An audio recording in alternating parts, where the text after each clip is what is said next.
지금 미국이 발칵 뒤집혔습니다. 트럼프 대통령의 핵 잠수함 건조 승인 이후 미국 정부 내부에서 서로 격렬하게 반대하기 시작한 겁니다. 국방부는 동맹을 말했지만 상무부는 전혀 다른 보고서를 올렸습니다. 그들이 두려워한 건 핵이 아니었습니다. 이 승인 하나가 지난 30년간 아시아를 묶어두었던 미국의 거대한 통제 전략 전체를 붕괴시키게 될 줄은 아무도 몰랐습니다. 대체 대통령의 승인 뒤에서 무슨 일이 벌어진 걸까요? 왜 미국은 스스로 분열하기 시작했을까요? 지금부터 그날 워싱턴에서 벌어진 누구도 예상치 못했던 내부 분열의 충격적인 전말을 보여드리겠습니다. 아주 잠깐 1초면 충분합니다. 좋아요와 구독으로 대한민국을 응원해주세요. 비확산. 그 단어가 3번 반복됐습니다. 하지만 저는 보고서 첫 줄에서 진실을 봤죠. 한국의 연료 주권 확보 시 미국 공급망 붕괴 예상. 이건 핵의 문제가 아니었습니다. 돈이었습니다. 통제였습니다. 그리고 저는 더 이상 침묵할 수 없었습니다. 저는 에드워드 호킨스입니다. 미국 전략해양연구소 수석 해양전력 분석관. 15년간 이 자리를 지켰습니다. 책상 위엔 늘 극비 문서가 쌓여 있었죠. 동맹국 무기 프로그램, 해양전력 분석, 공급망 평가. 그 중에서도 가장 민감한 건 한국 관련 파일이었습니다. 트럼프 전 대통령이 폭탄을 던졌습니다. 한국의 핵잠 추진을 승인했다. 단 한 문장이었습니다. 하지만 워싱턴 전체가 흔들렸죠. 30년간 유지해온 동북아 전략 지도가 한순간에 뒤집힐 상황이었습니다. 백악관은 혼란에 빠졌습니다. 국방부는 긴급 회의를 소집했죠. 그런데 이상했습니다. 가장 먼저, 가장 격렬하게 반응한 곳이 어디였는지 아십니까? 상무부였습니다. 국방도 아니었습니다. 외교도 아니었죠. 수출 통제와 산업 정책을 담당하는 부서. 바로 그곳이 제일 먼저 움직였습니다. 왜일까요? 다음 날 아침 답이 나왔습니다. 상무장관이 긴급 기자회견을 열었습니다. 표정이 굳어 있었습니다. 목소리엔 떨림이 섞여 있었죠. 한국의 핵잠 추진은 비확산 원칙에 명백히 위배됩니다. 비확산. 깨끗한 단어였습니다. 정의로운 명분이었죠. 하지만 저는 그의 눈빛을 읽었습니다. 거기엔 원칙이 없었습니다. 두려움만 있었죠. 그날 오후 3시. 긴급 보고서 한 통이 제 책상에 도착했습니다. 발신인은 국방정보국. 제목은 한국 핵잠 프로그램 영향평가. 100페이지가 넘었습니다. 커피를 한 모금 마셨습니다. 파일을 열었죠. 첫 페이지를 넘기는 순간 손이 멈췄습니다. 첫 문장이 이랬습니다. 한국이 연료 주권을 확보할 경우 미국의 핵연료 공급망 통제는 사실상 해체됨. 다시 읽었습니다. 한 번 더 읽었습니다. 이건 비확산 보고서가 아니었습니다. 경제 보고서였죠. 아니, 더 정확히 말하면 손실 예측 보고서였습니다. 페이지를 넘겼습니다. 숫자들이 빼곡했습니다. 핵연료 공급 계약, 연간 12억 달러 정비 부품 시장, 연간 8억 달러 기술 용역 매출, 연간 3억 달러. 그 옆에 적힌 한 줄. 한국 자립 시 예상 손실률 65%. 의자에 깊이 앉았습니다. 퍼즐이 맞춰지기 시작했습니다. 상무부가 지키려는 건 규범이 아니었습니다. 23억 달러였죠. 3페이지로 넘어갔습니다. 제목이 눈에 들어왔습니다. 한국의 다음 행보 예측. 3줄이 적혀 있었습니다.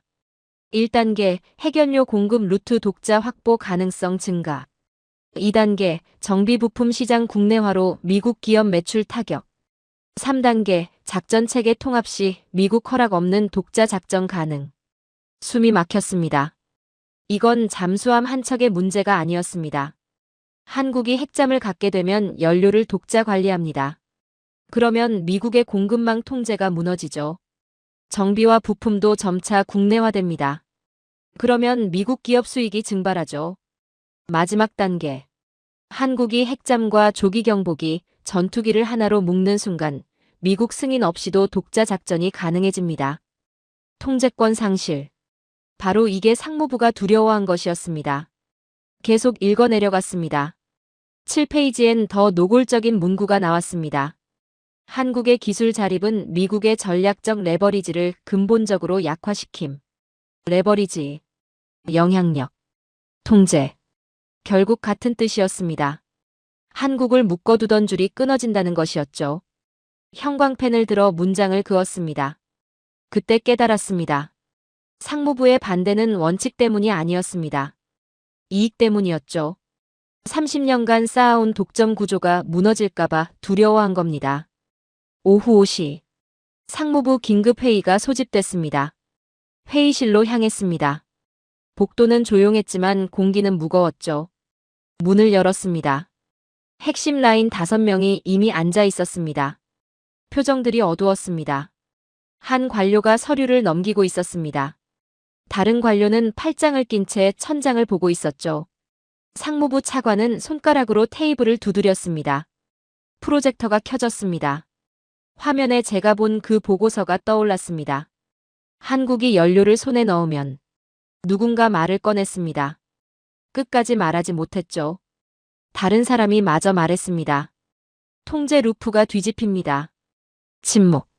방 안 공기가 얼어붙었습니다. 차관이 테이블을 쳤습니다. 이건 경제전쟁입니다. 경제전쟁. 그 단어가 회의실에 울렸습니다. 비확산은 어디에도 없었습니다. 오직 시장과 돈만 있었죠. 회의는 1시간 만에 끝났습니다.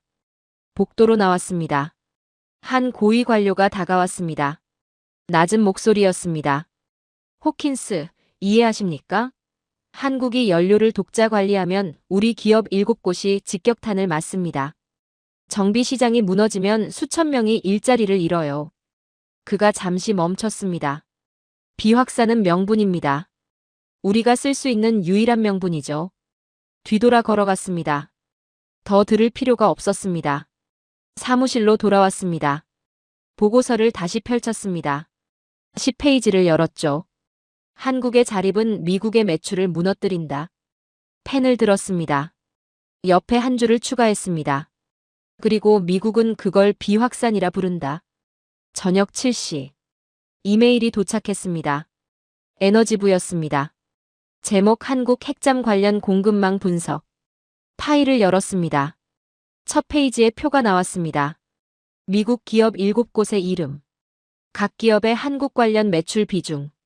가장 높은 곳은 42%. 가장 낮은 곳도 18%. 마지막 줄. 한국 자립 시 예상 손실 전체 매출의 평균 37%. 숨을 깊이 들이마셨습니다. 모든 게 명확해졌습니다. 상무부의 반대는 원칙의 문제가 아니었습니다. 생존의 문제였죠. 7개 기업이 무너지면 수많은 하청업체도 쓰러집니다. 수만 개의 일자리가 사라지죠. 선거구에 직격탄이 떨어집니다. 비확산은 거포장이었습니다. 진짜 핵심은 이익이었죠. 밤 10시. 노트북을 열었습니다. 새 문서를 만들었습니다. 제목을 입력했죠. 상무부 반대의 진실 호킨스 분석 보고서. 첫 문장을 적었습니다. 상무부의 반대는 원칙이 아니라 이익이었다. 그들이 두려워한 건 핵이 아니라 한국의 다음 한 수였다. 타이핑을 계속했습니다. 트럼프의 한 문장이 30년 구조를 흔들었습니다. 상무부는 즉각 반응했죠. 비확산을 외쳤지만 실제로는 시장을 지키려 했습니다. 23억 달러. 7개 기업. 수만 개 일자리. 이게 진짜 이유였습니다. 파일을 저장했습니다. 창밖을 바라봤습니다. 워싱턴의 불빛이 반짝이고 있었죠. 비확산은 문구였습니다. 공포는 현실이었죠. 한국의 핵잠은 무기가 아니었습니다. 독립선언문이었습니다. 그들은 한국이 잠수함을 갖는 걸 두려워한 게 아니었습니다. 자립을 두려워했죠. 그날 밤 결심했습니다. 진실을 기록으로 남기겠다고. 침묵은 공범이라는 걸 알고 있었으니까요. 그날 밤 잠을 이루지 못했습니다. 보고서 속 문장들이 머릿속을 떠나지 않았죠. 연료 주권, 공급망 붕괴, 통제 상실. 단어들이 계속 맴돌았습니다. 새벽 4시. 침대에서 일어났습니다. 더 이상 누워있을 수 없었죠. 사무실로 향했습니다. 거리는 텅 비어 있었습니다. 워싱턴은 잠들어 있었지만 제 머릿속은 깨어 있었죠. 책상에 앉았습니다. 보고서를 다시 꺼냈습니다. 2페이지를 펼쳤죠. 거기엔 제가 어제 놓쳤던 문구가 하나 더 있었습니다. 한국 핵잠 프로젝트의 성공은 미국의 핵연료 공급망 의존도를 역전시킬 가능성이 있음. 역전. 그 두 글자가 눈에 박혔습니다. 단순히 의존에서 벗어나는 게 아니었습니다. 구조 자체가 뒤집힌다는 뜻이었죠. 30년간 미국이 공급자였습니다. 이제 한국이 독자 공급 체계를 갖게 된다는 겁니다. 형광펜을 들었습니다. 문장 전체를 그었죠. 다음 페이지로 넘어갔습니다. 도표 하나가 그려져 있었습니다. 제목 미국의 통제 삼각형. 세 개의 꼭지점이 선명했습니다. 첫 번째 꼭지점, 핵연료 공급, 두 번째 꼭지점, 부품 정비 공급. 세 번째 꼭지점, 운용 작전 매뉴얼 의존. 세 점이 삼각형으로 연결돼 있었습니다. 중심에 한국이 표시돼 있었죠. 완벽한 통제 구조였습니다. 30년간 작동해온 시스템이었습니다. 한국이 잠수함을 운용하려면 미국 연료가 필요했습니다. 고장나면 미국 부품을 기다려야 했죠. 작전을 짜려면 미국 매뉴얼을 참고해야 했습니다. 세 개의 줄로 한국을 묶어뒀던 겁니다. 그런데 지금 삼각형이 흔들리고 있었습니다. 보고서는 냉정하게 적고 있었습니다. 한국이 핵잠 연료주기 관리 능력을 확보할 경우 첫 번째 꼭지점 붕괴, 정비부품 국산화 진행 시 두 번째 꼭지점 약화, 독자 작전 체계 완성 시 세 번째 꼭지점 무력화. 손이 떨렸습니다. 이건 기술 발전이 아니었습니다. 통제 구조의 해체였죠. 커피를 한 모금 마셨습니다.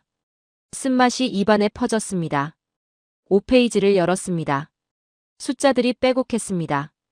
핵연료 공급 계약, 연간 12억 달러 정비부품 시장, 연간 8억 달러 기술 용역, 연간 3억 달러 총합계 23억 달러. 그 아래 붉은 글씨. 한국 자립 시 예상 손실률 65%.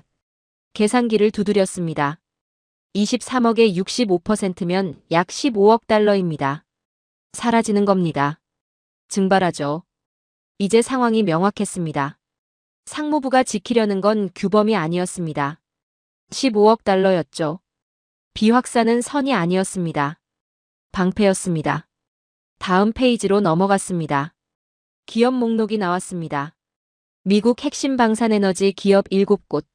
각 기업 옆에 숫자가 적혀 있었습니다. 한국 관련 매출 비중이었죠. 웨스팅하우스 42%, 제너럴 다이내믹스 31%, 노스럽 그루먼 28%, 록히드 마틴 24%, 레이시온 21%, 보잉 방산 부문 19%, 허니웰 18%, 가장 낮은 곳도 18%였습니다. 숨을 깊이 들이마셨습니다. 한국이 자립하면 이 7개 기업이 직격탄을 맞습니다. 그들과 연결된 수백 개 하청업체도 쓰러지죠. 일자리가 수만 개 사라집니다. 상무부의 반대는 원칙의 문제가 아니었습니다. 생존의 문제였죠. 오전 9시. 상무부 긴급회의가 소집됐습니다. 회의실로 향했습니다. 복도를 걷는 사람들의 표정이 어두웠습니다. 문을 열었습니다. 10명이 넘는 사람들이 앉아 있었습니다. 상무부 차관, 에너지부 대표, 수출 통제 담당관들. 스크린에 같은 숫자들이 떠올랐습니다. 23억 달러. 65% 손실. 7개 기업. 차관이 서류를 덮었습니다. 에너지부 대표는 한숨을 쉬었죠. 한 담당관은 펜을 테이블에 던졌습니다. 침묵이 흘렀습니다. 제 옆에 앉은 분석관이 속삭였습니다. 이걸 어떻게 막습니까? 답이 없었습니다. 회의는 1시간 만에 끝났습니다. 결론은 나오지 않았습니다. 아니, 정확히는 말하지 못한 결론이 있었죠. 한국을 막아야 한다는 것. 하지만 어떻게 막을지는 아무도 몰랐습니다. 오후 1시. 사무실로 돌아왔습니다. 이메일함을 확인했습니다. 메시지 하나가 도착해 있었죠. 발신인은 에너지부였습니다. 제목 한국 핵잠 관련 공급망 분석, 추가 자료. 파일을 열었습니다. 첫 페이지에 표가 나왔습니다. 공급망 붕괴 시나리오 3단계. 1단계 연료 공급 계약 만료 후 재계약 불가. 2단계 정비 부품 발주량 연평균 40% 감소. 3단계 기술 자문 계약 전면 종료. 마지막 줄이 눈에 들어왔습니다. 3단계 완료 시 미국 기업 총 손실 예상치 연간 최소 15억 달러. 모니터를 응시했습니다. 숫자가 선명했습니다. 비확산이란 단어는 어디에도 없었죠. 오직 달러만 있었습니다. 다음 문서를 열었습니다. 한국 기술 자립도 평가라는 제목이었습니다. 내용을 읽기 시작했습니다. 한국 원자력 기술 수준. 세계 5위권 해결료 주기 관리 기반 기술. 70% 완성 잠수함 건조 능력. 세계 7위 정비 부품 국산화율. 매년 8% 상승. 그리고 결론. 한국의 핵잠 독자 개발은 기술적으로 가능하다. 문제는 정치적 승인이다. 의자 등받이에 기댔습니다. 퍼즐이 완성됐습니다. 한국은 이미 기술을 갖고 있었습니다. 트럼프가 정치적 승인을 던졌죠. 상무부가 막을 수 있는 건 수출 허가뿐이었습니다. 하지만 그건 지연만 시킬 뿐 막을 수는 없었습니다. 상무부는 이미 알고 있었습니다. 패배할 거라는 걸. 그래서 더 필사적이었던 겁니다. 오후 4시. 워싱턴 포스트 속보가 떴습니다. 헤드라인을 읽었습니다. 미 상무부, 한국 핵잠 추진의 강력 반대 입장 재확인. 부제가 이어졌습니다. 비확산 원칙 강조. 쓴 웃음이 나왔습니다. 비확산.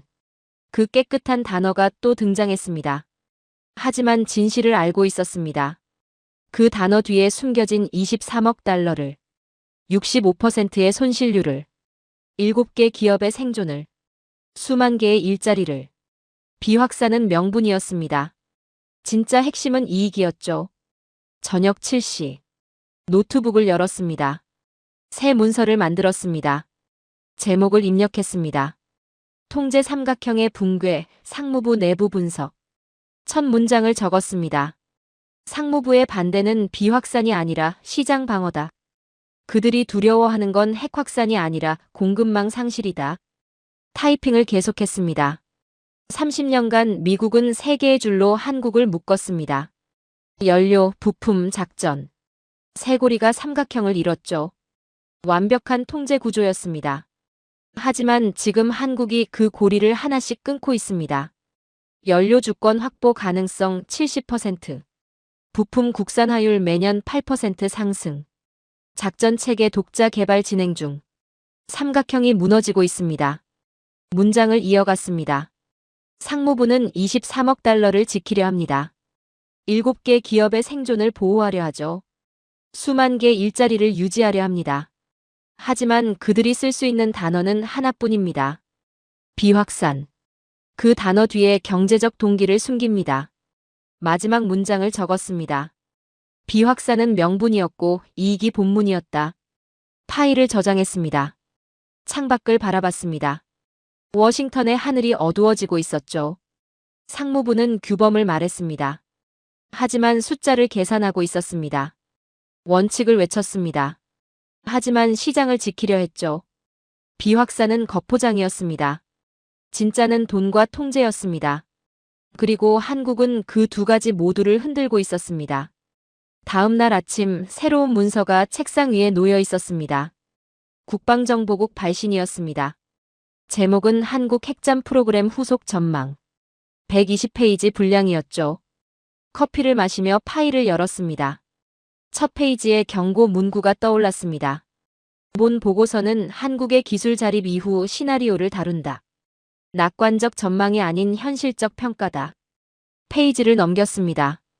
거기엔 3개의 단계가 정리돼 있었습니다. 제목 한국의 다음 행보. 1단계 연료 주권 확보.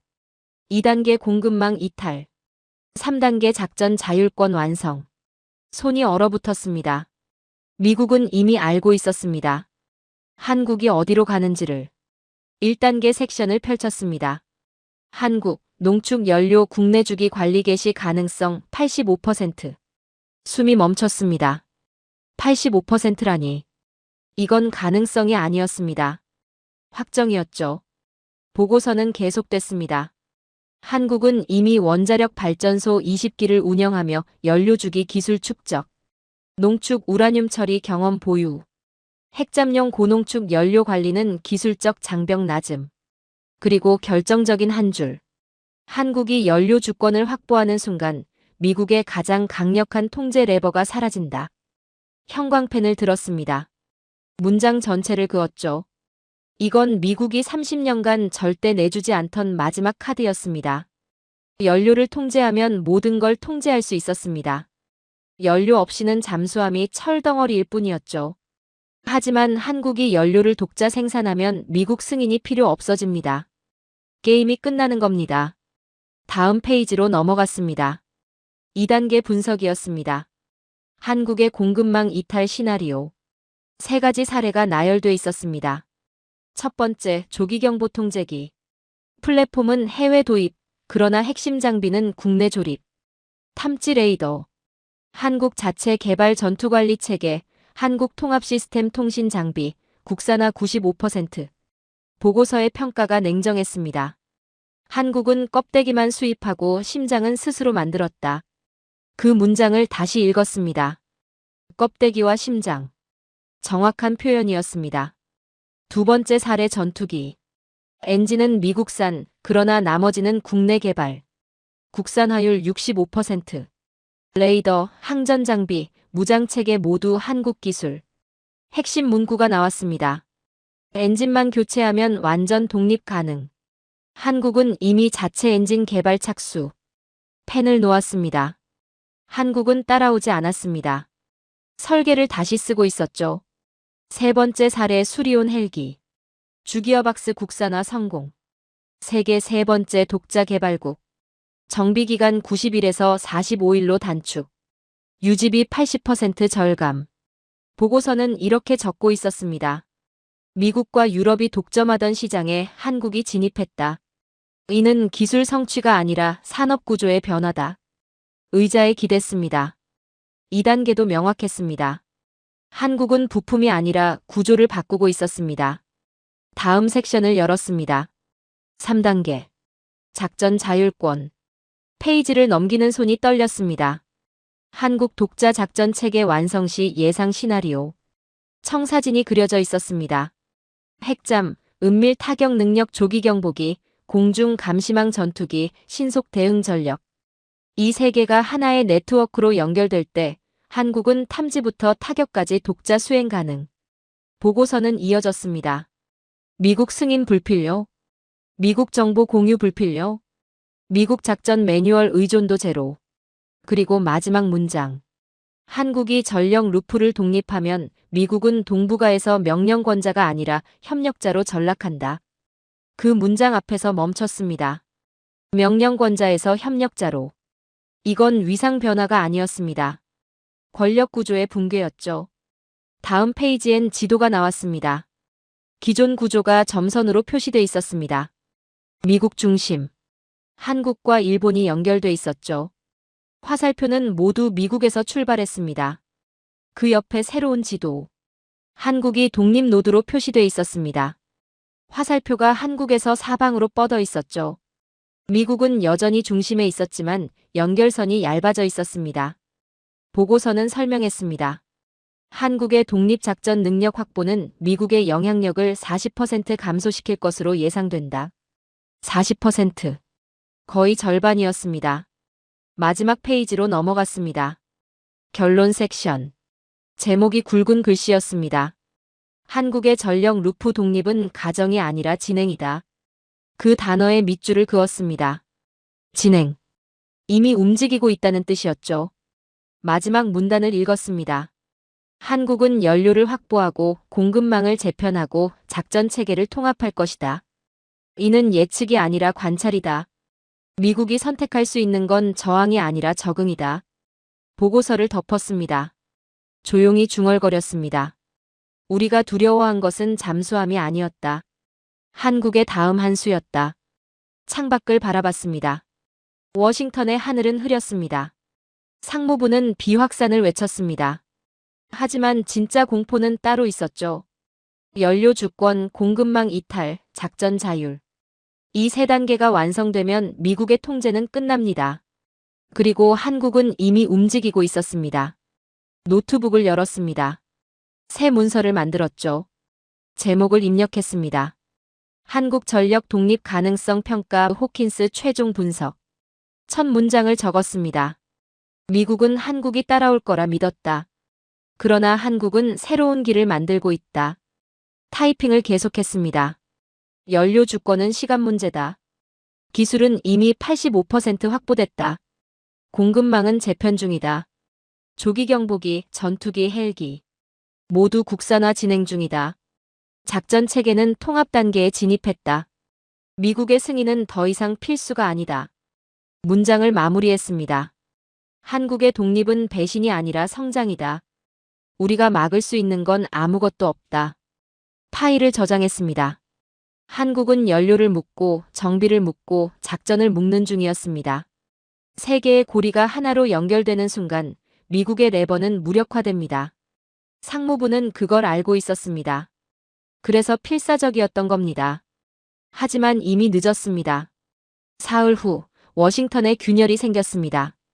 상무부, 국무부, 에너지부 세 부서가 긴급 합동회의를 소집했습니다. 의제는 하나였죠. 한국 핵잠 대응 방안. 저는 참관인 자격으로 회의실 뒷자리에 앉았습니다. 스크린에 문서 하나가 떠올랐습니다. 제가 작성한 보고서였습니다. 한국 전력 독립 가능성 평가라는 제목이 선명했죠. 국무부 차관의 얼굴이 굳어 있었습니다. 에너지부 대표는 서류를 계속 넘겼습니다. 상무부 장관은 팔짱을 낀 채 입을 다물고 있었죠. 분석관이 프로젝터를 켰습니다. 제 보고서 요약본이 나타났습니다. 6줄이었습니다. 한국 연료주기 설계 70% 완성 정비시장 45% 국내 대체 가능 한국형 정보타격 루프 완성 예상 공급망. 미국 의존도 감소 기술 역전 가능성, 미국 기업 7곳 손실 예상치 상승. 방안이 조용해졌습니다. 국무부 차관이 고개를 저었습니다. 에너지부 대표는 한숨을 쉬었죠. 상무부 장관은 테이블을 쳤습니다. 그리고 30분 뒤 회의는 폭발했습니다. 국무부는 동맹 관계를 강조했습니다. 에너지부는 안전성 검증을 요구했죠. 상무부는 즉각 차단을 주장했습니다. 세 부서가 세 방향을 가리키고 있었습니다. 저는 뒷자리에서 그 모습을 지켜봤습니다. 미국이 갈라지고 있었습니다. 회의는 1시간 만에 끝났습니다. 결론은 없었습니다. 아니, 정확히는 합의가 불가능했죠. 상무부 장관이 나가면서 저를 쏘아봤습니다. 그의 눈빛이 말하고 있었습니다. 당신 때문이라고. 저는 시선을 피하지 않았습니다. 사무실로 돌아왔습니다. 이메일함을 열었죠. 메시지 하나가 도착해 있었습니다. 발신인은 상무부 보안팀이었습니다. 제목 보고서 재검토 요청. 저는 이메일을 열었습니다. 본문은 짧았습니다. 호킨스 분석관의 최근 보고서에 대해 사실관계 재확인 필요. 내일 오전 보안팀 면담 필수. 재검토. 그건 검열의 다른 말이었습니다. 저는 이메일을 닫았습니다. 그리고 제 보고서를 다시 열었죠. 한 줄 한 줄 재확인했습니다. 모든 수치가 정확했습니다. 모든 출처가 명확했습니다. 제 보고서엔 거짓이 없었죠. 하지만 상무부에겐 진실이 문제였습니다. 다음 날 아침 보안팀 사무실로 갔습니다. 3명이 앉아 있었습니다. 표정이 딱딱했죠. 질문은 30분간 이어졌습니다. 출처, 검증, 의도, 배포 경위. 모든 걸 물었습니다. 저는 하나하나 답했습니다. 국방정보국 문서, 에너지부 데이터, 상무부 내부 자료. 3번 교차 검증했다고 말했죠. 그들은 고개를 끄덕이지 않았습니다. 면담이 끝났습니다. 결론은 나오지 않았죠. 하지만 저는 알았습니다. 제 보고서는 문제로 분류됐다는 걸. 복도를 걸어 나왔습니다. 한 동료가 스쳐 지나가며 속삭였습니다. 조심하세요. 저는 고개만 끄덕였습니다. 오후 2시 외신의 기사 하나가 떴습니다. 워싱턴 포스트였습니다. 헤드라인 미정부 내부, 한국 핵잠 놓고 격렬한 의견 충돌. 부재 상무부, 국무부, 대응 방향 이견 심화. 저는 기사를 읽었습니다. 익명의 관계자가 인용돼 있었죠. 일부 분석관들은 한국의 기술 자립을 기정사실로 보고 있다. 제 이름은 없었습니다. 하지만 워싱턴은 작았습니다. 모두가 알 겁니다. 30분 뒤 제 사무실 문이 열렸습니다. 상무부 조사팀이었습니다. 2명이 들어왔죠. 외부 유출 조사에 협조하셔야 합니다. 저는 일어섰습니다. 그들은 제 컴퓨터를 가져갔습니다. 이메일 기록을 요구했죠. 서류 캐비닛을 열었습니다. 30분 만에 제 사무실은 텅 비었습니다. 저는 임시 사무실로 옮겨졌습니다. 창문 하나 없는 방이었죠. 책상 하나, 의자 하나. 그게 전부였습니다. 저는 그 작은 책상에 앉았습니다. 빈 벽을 바라봤죠. 상무부는 저를 격리했습니다. 하지만 진실은 이미 나갔습니다. 균열은 표면화됐고 언론은 움직이기 시작했습니다. 그날 밤 집으로 돌아왔습니다. 개인 노트북을 열었죠. 이메일을 확인했습니다. 메시지 하나가 도착해 있었습니다. 의회 국방위원회 보좌관이었습니다. 당신의 보고서를 읽었습니다. 정확합니다. 계속해 주십시오. 저는 화면을 응시했습니다. 계속하라. 그 2글자가 눈에 들어왔죠. 저는 답장을 썼습니다. 단 3글자였습니다. 계속합니다. 그리고 새 문서를 열었습니다. 제목을 입력했죠. 미국 내부 균열 분석, 한국 핵잠 대응 실패의 구조. 첫 문장을 적었습니다. 미국은 한국을 막으려 했다. 그러나 정작 무너진 건 미국 내부였다. 타이핑을 계속했습니다. 손가락이 빠르게 움직였죠. 상무부는 통제를 원했습니다. 국무부는 협력을 선호했습니다. 에너지부는 중립을 지켰죠. 세 부서가 세 방향을 가리켰습니다. 한국은 하나의 방향으로 움직이는 동안 미국은 세 갈래로 갈라졌습니다. 저는 문서를 저장했습니다. 파일명은 간단했죠. 내부 붕괴 보고서. 창밖을 바라봤습니다. 워싱턴의 불빛이 반짝이고 있었습니다. 상무부는 저를 조사했습니다. 제 사무실을 비웠죠. 제 컴퓨터를 압수했습니다. 하지만 제 머릿속 데이터는 가져가지 못했습니다. 저는 계속 쓸 겁니다. 진실을 기록할 겁니다. 국가는 저를 보호하지 않았습니다. 하지만 사실은 저를 지탱했죠. 저는 에드워드 호킨스입니다. 그리고 저는 멈추지 않습니다. 균열은 시작됐고 진실은 퍼지기 시작했습니다. 미국이 싸운 건 한국이 아니었습니다. 미국 자신이었죠. 그리고 그 전쟁에서 미국은 지고 있었습니다. 2주 후 새로운 보고서가 도착했습니다. 해군 정보국 발신이었습니다. 제목은 한국 핵잠 프로그램 최신 평가. 파일을 열었습니다. 첫 페이지에 한 줄이 굵게 적혀 있었습니다. 한국 핵잠 원자로 모듈 냉각 안정성 테스트 통과. 손이 멈췄습니다. 다음 문장을 읽었습니다. 미 해군 기준 대비 112% 성능 달성. 112%. 기준을 넘은 겁니다. 보고서를 계속 읽어내려갔습니다. 냉각 효율, 예상치 초과 출력 안정성, 변동폭 0.8% 이내 비상 정지 시스템, 0.3초 반응. 숫자가 선명했습니다. 이건 실험실 수준이 아니었습니다. 실전 배치 수준이었죠. 보고서의 결론이 냉정했습니다. 한국의 원자로 모듈 기술은 미국 예상을 뛰어넘었다. 더 이상 개발 단계가 아니라 완성 단계다.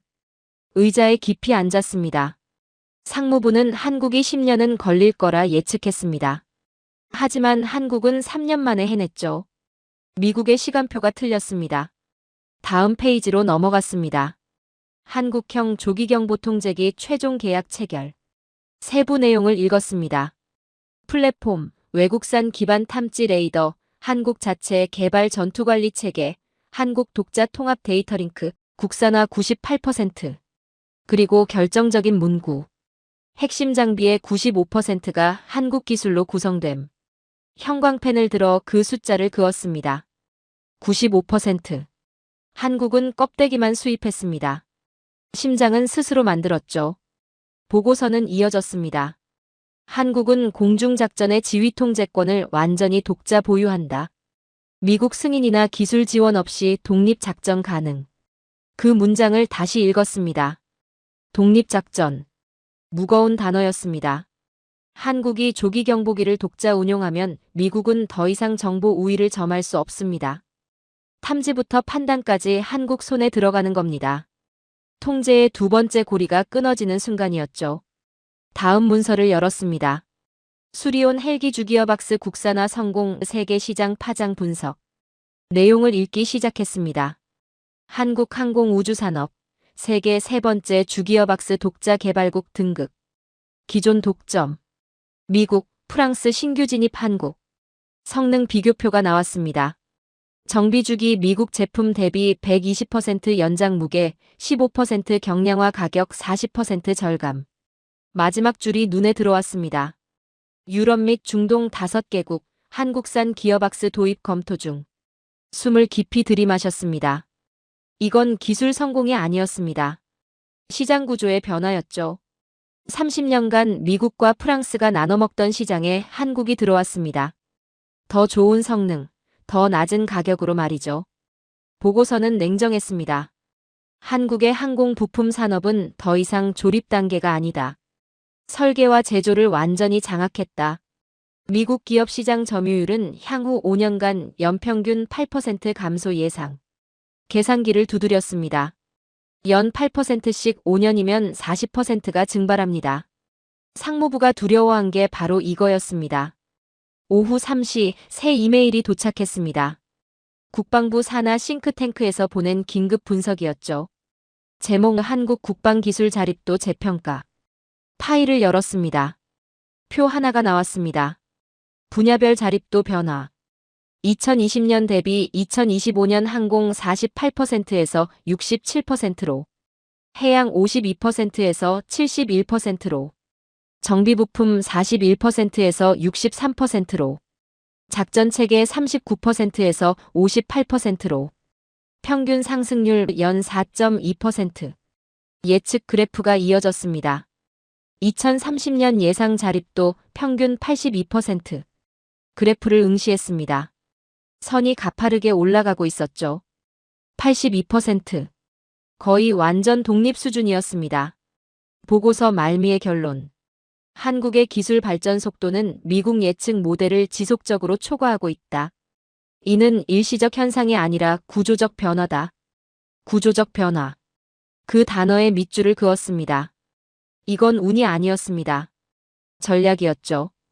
그날 밤 집으로 돌아왔습니다. 노트북을 열었습니다. 오늘 본 자료를 정리하기 시작했죠. 새 문서를 만들었습니다. 제목을 입력했습니다. 한국의 작은 기적들 통제 구조 붕괴 보고서. 첫 문장을 적었습니다. 한국은 세 가지 돌파구를 동시에 열었다. 핵잠, 조기경보기, 수리온. 각각은 작아 보였다. 하지만 합쳐지면 거대했다. 타이핑을 계속했습니다. 핵잠 모듈 테스트 성공은 연료 독립의 신호탄이었습니다. 미국 기준 12% 초과는 더 이상 한국이 기술적으로 의존할 필요가 없음을 증명했죠. 조기경보기 계약은 정보 주권의 선언이었습니다. 플랫폼만 수입하고 심장을 국산화한 전략. 탐지부터 판단까지 독자 수행 가능함을 의미했습니다. 수리온 국산화는 시장 독립의 증명이었습니다. 세계 세 번째. 한국이 이제 기술 수입국이 아니라 수출국으로 전환됐다는 것이었죠. 문장을 이어갔습니다. 세계의 작은 성공이 하나의 큰 흐름을 만들었습니다. 미국이 쥐고 있던 세 개의 줄이 동시에 끊어지기 시작했습니다. 연료, 정보, 시장. 이 세 고리가 풀리는 순간 통제는 끝납니다. 파일을 저장했습니다. 창밖을 바라봤습니다. 밤하늘에 별이 보였죠. 상무부는 한국이 실패하길 바랐습니다. 에너지부는 한국이 느리길 원했죠. 국방부는 한국이 의존하길 기대했습니다. 하지만 한국은 성공했고 빨랐고 독립했습니다.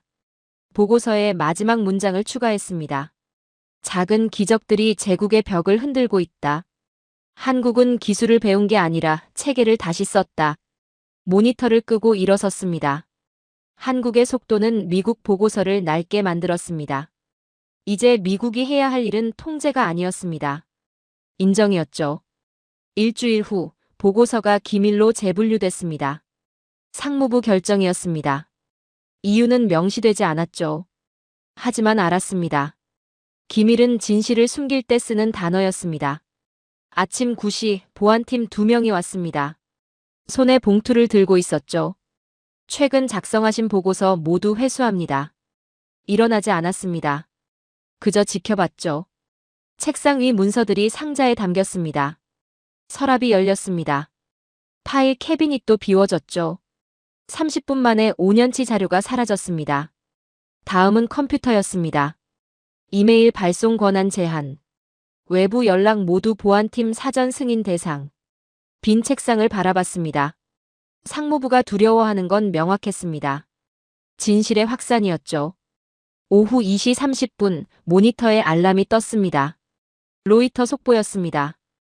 헤드라인 한국 핵잠 연료 테스트, 안정성 논란 제기. 기사를 클릭했습니다. 익명의 미국 관계자에 따르면 한국의 핵잠 냉각 시스템에서 불안정성이 관찰됐다는 주장이 제기됐습니다. 전문가들은 연료주기 관리 능력에 대한 우려를 표명하고 있습니다. 손을 멈췄습니다. 불안정성? 해군정보국 보고서엔 112% 성능 달성이라고 명확히 적혀 있었습니다. 스크롤을 내렸습니다. 구체적 데이터는 없었습니다. 출처도 불명확했죠. 관계자, 전문가라는 단어만 반복됐습니다. 이건 보도가 아니었습니다. 공작이었죠. 30분 뒤 두 번째 기사가 떴습니다. 한국 핵잠 프로젝트, 기술적 난관 직면 가능성. 내용은 비슷했습니다. 익명 출처. 모호한 우려. 구체적 근거 없음. 1시간 뒤 세 번째 기사. 전문가들, 한국 핵잠 안전성 검증 필요 지적. 3개의 기사를 나란히 띄워놨습니다. 발행 시간을 확인했죠. 2시 30분, 3시 5분, 3시 47분. 패턴이 명확했습니다.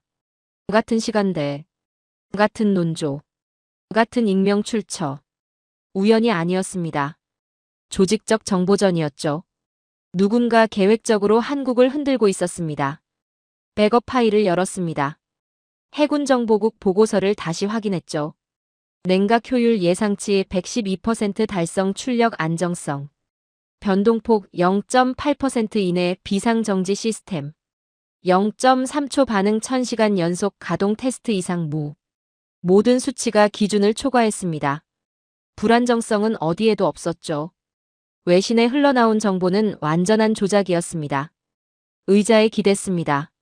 상무부가 마지막 카드를 꺼낸 겁니다. 기술 논쟁에서 졌으니 이제 여론전으로 나온 거죠. 하지만 알았습니다. 오래가지 못할 거라고. 한국은 데이터를 갖고 있었으니까요. 48시간이 지났습니다. 예상이 맞았습니다. 한국원자력안전위원회가 공식 보도자료를 발표했습니다. 제목이 단호했습니다. 핵잠 연료주기 테스트 전 과정 데이터 공개 안정성 기준 초과 달성. 첨부 파일을 열었습니다. 50페이지 분량의 실험 데이터였습니다. 냉각 효율 테스트 결과 데이터는 투명했습니다. 검증은 철저했죠. 숫자는 거짓말하지 않았습니다. 마지막 페이지의 결론.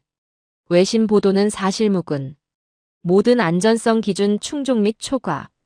추가 의혹 제기 시 법적 대응 검토. 화면을 응시했습니다. 한국은 흔들리지 않았습니다. 변명하지도 않았죠.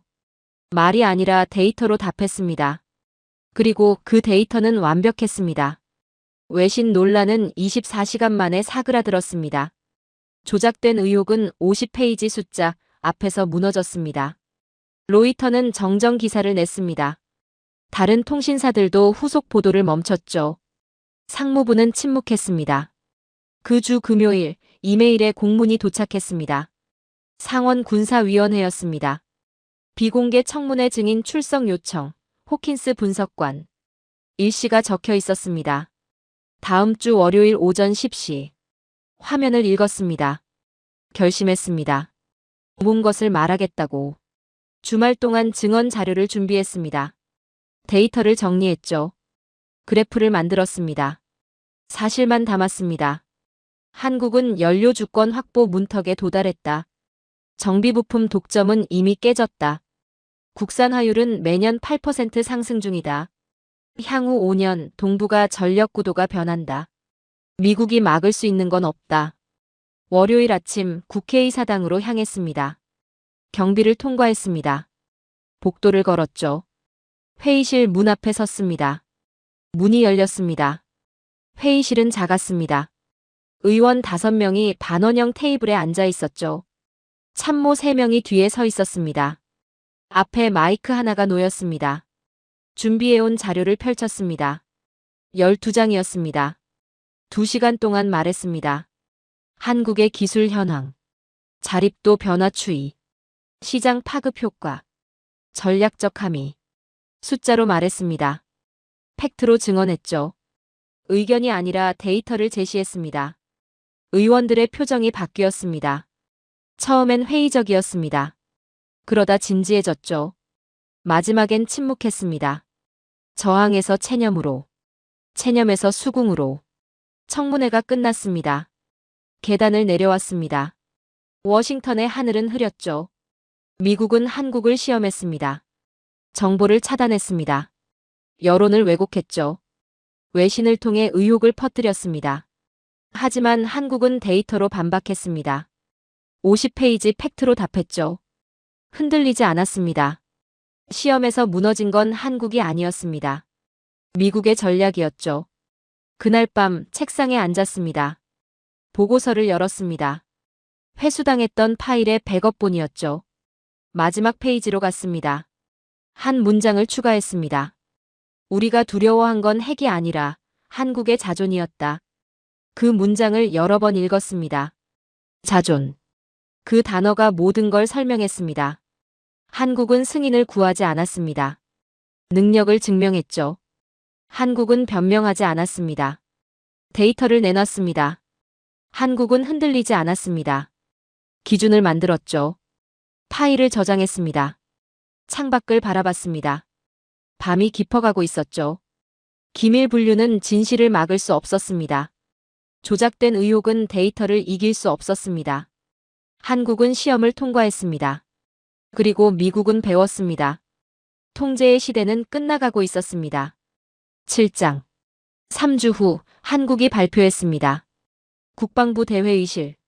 공식 브리핑이었습니다. 워싱턴에서 생중계를 지켜봤습니다. 화면 속 브리핑 장교가 단상에 올랐습니다. 손에 서류 한 장을 들고 있었죠. 한국형 핵추진 잠수함 개발 프로젝트 1단계 완료를 선언합니다. 숨을 멈췄습니다. 완료. 그 단어가 모니터 가득 떠올랐습니다. 브리핑이 계속됐습니다. 원자로 모듈 설계 완료. 냉각 시스템 실전 배치 가능. 연료주기 관리 체계 확립. 안전성 검증 세계 기관 통과. 숫자들이 쏟아졌습니다. 모두 성공이었죠. 마지막 문장이 나왔습니다. 2단계 건조 착수 예정 시기 6개월 이내. 의자에 깊이 앉았습니다. 미국은 한국이 1단계 완료에 최소 10년이 걸릴 거라 예측했습니다. 상무부 보고서엔 그렇게 적혀 있었죠. 하지만 한국은 7년 만에 끝냈습니다. 3년이나 빨랐습니다. 책상 서랍을 열었습니다. 5년 전 작성된 예측 보고서가 있었죠. 펼쳤습니다. 타임라인이 그려져 있었습니다. 한국 핵잠 개발 예상 일정 2025년 착수, 2035년 완료 예상. 빨간 펜을 들었습니다. 2035년에 큰 X를 그었죠. 옆에 적었습니다. 2028년 완료. 예측 실패. 오후 3시 또 다른 뉴스가 떴습니다. 한국 조기경보통제기 첫 작전 비행 성공. 기사를 읽었습니다. 독자 탐지 체계 가동 확인. 전투관리 시스템 실시간 연동. 데이터 링크 한국군 전 전력과 통합 완료. 그리고 결정적인 문장. 한국군 탐지부터 타격까지 독자 작전 루프 완성. 형광펜을 들었습니다. 문장 전체를 그었죠. 독자 작전 루프. 미국이 가장 두려워하던 단어였습니다. 한국이 이제 미국 정보에 의존하지 않는다는 뜻이었습니다. 미국 승인을 기다리지 않는다는 의미였죠. 탐지는 한국 조기경보기, 판단은 한국 지휘부, 타격은 한국 전투기. 처음부터 끝까지 한국 손에 들어갔습니다. 미국은 이제 관찰자였습니다. 통제자가 아니었죠. 저녁 7시 세 번째 소식이 도착했습니다. 유럽 방산 전문지 보도였습니다. 제목 한국 수리온 기어박스, 유럽 시장 진출 확정. 내용을 읽었습니다. 프랑스 육군 도입 검토. 독일 3개 업체 기술 제휴 협상. 중동 4개국 구매 의향서 제출. 한국산 기어박스가 유럽으로 들어가고 있었습니다. 30년간 미국과 프랑스가 독점하던 시장이었습니다. 이제 한국이 그 문을 열었죠. 보도는 계속됐습니다. 미국 방산 기업 7곳 매출 전망 하향 조정. 평균 감소율 42%. 계산기를 두드렸습니다. 42%면 거의 절반이었습니다. 상무부가 그토록 막으려던 게 바로 이거였습니다. 시장 붕괴였죠. 모니터 3개를 나란히 켰습니다. 첫 번째 화면 한국 핵잠 1단계 완료 기사. 두 번째 화면 조기경보기 작전 루프 완성 보도. 세 번째 화면 수리온 유럽 진출 소식. 3개의 뉴스가 같은 날 터졌습니다. 우연이 아니었습니다. 한국은 동시다발적으로 움직이고 있었죠. 연료, 정보, 시장. 세 고리가 동시에 끊어졌습니다. 다음 날 아침 긴급회의가 소집됐습니다. 국가안보회의 비공개 세션이었습니다. 참석했습니다. 회의실엔 고위 관료 20명이 모여 있었습니다. 표정들이 어두웠습니다. 스크린에 문서가 떠올랐습니다. 제목 한국 전략적 위상 재평가. 첫 페이지를 넘겼습니다. 결론부터 나왔죠. 한국은 더 이상 의존 동맹국이 아니다. 독립작전 능력 보유 확인. 전략적 관계 재정립 필요. 그 문장을 응시했습니다. 의존 동맹국에서 독립작전 능력 보유국으로. 이건 표현 변경이 아니었습니다. 권력 구조의 전환이었죠. 다음 페이지로 넘어갔습니다. 한국 독립 루프 완성 요소. 세 줄이 정리돼 있었습니다. 연료 주권 확보 완료 정보 독립, 조기경보기 작전 가동 시장 독립, 수리온 글로벌 진출. 마지막 평가. 미국의 전략적 레버리지 40% 감소 확정. 40%. 거의 절반이 사라진 겁니다. 회의는 2시간 동안 이어졌습니다. 하지만 결론은 나오지 않았죠. 막을 방법이 없었습니다. 한국은 이미 완성했으니까요. 회의가 끝났습니다. 사람들이 하나둘 나갔습니다. 자리에 남았습니다. 빈 회의실을 바라봤죠. 30년간 쌓아온 통제 구조가 무너지는 소리가 들렸습니다. 오후 의회 문서 하나가 공개됐습니다. 상원 군사위원회 최종 평가 보고서였습니다. 파일을 열었습니다. 200페이지였죠. 마지막 결론 섹션으로 갔습니다. 거기엔 단 4글자만 적혀 있었습니다. 한국, 독립 루프. 그 4글자를 여러 번 읽었습니다. 미국 의회 공식 문서에 한국이 독립 루프로 기록된 겁니다. 이건 역사적 순간이었습니다. 한국이 미국 통제권에서 벗어났다는 공식 인정이었죠. 의자에서 일어났습니다. 창밖을 바라봤습니다. 워싱턴의 하늘이 보였습니다. 조용히 중얼거렸습니다. 우리는 그들이 따라오리라 믿었다. 그러나 그들은 새로운 길을 만들었다. 그날 밤 마지막 보고서를 작성했습니다. 제목을 입력했습니다. 대반전, 무너진 건 한국이 아니라 미국의 오만이었다. 첫 문장을 적었습니다. 한국은 3년 일찍 완성했다. 미국은 10년 늦게 깨달았다. 타이핑을 계속했습니다. 핵잠 1단계는 예상보다 3년 빨랐습니다. 조기경보기는 완벽했습니다. 수리온은 유럽을 열었습니다. 세계의 성공이 하루에 터졌습니다. 우연이 아니었습니다. 전략이었습니다. 문장을 이어갔습니다. 미국은 통제를 원했습니다. 한국은 독립을 만들었습니다. 미국은 지연을 시도했습니다. 한국은 가속했습니다. 미국은 여론을 흔들었습니다. 한국은 데이터를 냈습니다. 마지막 문장을 적었습니다. 이건 패권의 패배가 아니다. 오만의 패배다. 우리는 한국을 과소평가했고, 시간을 오판했고, 의지를 무시했다. 그 대가를 지금 치르고 있다. 파일을 저장했습니다. 모니터를 끄고 일어섰습니다. 한국은 동북아를 통제하지 않았습니다. 시대를 통제했죠. 한국은 추격자가 아니었습니다. 설계자였습니다. 그리고 미국은 이제 그 사실을 인정해야 했습니다. 며칠 뒤 모니터에 외신 헤드라인이 떴습니다. 로이터 통신이었습니다. 제목을 읽는 순간 손이 멈췄습니다. 한국, 동아시아 방산 기술 선도국으로 부상. 선도국. 그 단어가 눈에 들어왔습니다. 지난 5년간의 헤드라인을 검색했습니다. 패턴을 보고 싶었죠. 2020년 한국, 미국 기술 도입 확대. 2022년 한국, 방산 자립 추진. 2024년 한국, 핵심 기술 국산화 성공. 2025년 한국, 동아시아 기술 선도. 단어가 바뀌었습니다. 도입, 추진, 국산화, 선도. 한국은 더 이상 따라가는 나라가 아니었습니다. 앞서가는 나라였죠. 다음 기사를 열었습니다. 블룸버그였습니다. 한국 방산 수출 3년간 240% 증가. 첨부된 그래프를 봤습니다. 2022년 170억 달러. 2023년 280억 달러. 2024년 410억 달러. 2025년 예상 580억 달러. 선이 가파르게 올라가고 있었습니다. 보도는 계속됐습니다. 핵심 기술 핵잠, 전투기, 조기경보기, 헬기 부품 수출 지역 유럽, 중동, 동남아, 남미 경쟁력. 미국 대비 성능 80%, 가격은 60%. 마지막 평가. 한국은 이제 기술 구매국이 아니라 기술 판매국이다. 화면을 응시했습니다. 10년 전만 해도 상상할 수 없던 문장이었습니다. 오후 2시 국방부 내부 문서가 배포됐습니다. 제목 한국전력 체계 최종 평가. 파일을 열었습니다. 도표가 나왔죠. 한국 독립작전 루프 완성도.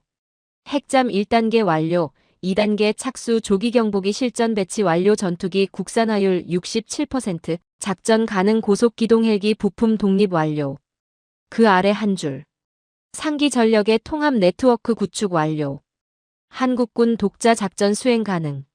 다음 페이지로 넘어갔습니다. 한국전력 생태계 평가. 분석이 적혀 있었습니다. 탐지 조기경보기 독자 운용 판단. 자체 지휘체계 완성 타격 전투기 미사일 독립 운용 지원, 정비 부품 국내 순환. 그리고 결론. 한국은 수입 없이 순환하는 전력 루프를 완성했다. 그 문장에 밑줄을 그었습니다. 수입 없이 순환. 이게 핵심이었습니다. 미국은 동맹국들과 연결돼 작전합니다. 정보를 공유하고 부품을 교환하고 매뉴얼을 나누죠. 하지만 한국은 달랐습니다. 자체 순환 구조를 만들었습니다. 정보는 자체 수집, 판단은 자체 지휘부, 타격은 자체 전력, 정비는 자체 체계.